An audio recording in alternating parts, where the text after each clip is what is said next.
EP studies to the risks and benefits of ablation. If you, our listener, are trying to synthesize all this, what are the absolute key takeaways from this deep dive? I think there are three main points to really hold on to. First, perspective on risk. The baseline risk of sudden death in truly asymptomatic adults with pre-excitation is genuinely low, that 0.13% per year figure. Understanding this context is crucial for informed discussion and avoiding unnecessary anxiety. Right. Keep the numbers in perspective. Second, the power of non-invasive testing. Specifically, finding true intermittent pre-excitation, that abrupt spontaneous block on a Holter or ECG, is the single most reassuring sign. It strongly points towards a low-risk pathway and often allows for confident observation without needing an invasive study. Okay. Low absolute risk and look for intermittent pre-excitation. And the third point. Third, management is often optional and always individualized. For the asymptomatic patient without a high-risk job, the decision between ablation and observation hinges on that careful balancing act we've discussed.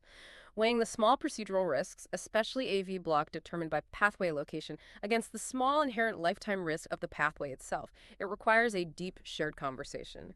So considering all that complexity, the lure of a 95% cure with ablation versus the real, albeit small, risk of needing a pacemaker for life, especially with those trickier septal pathways.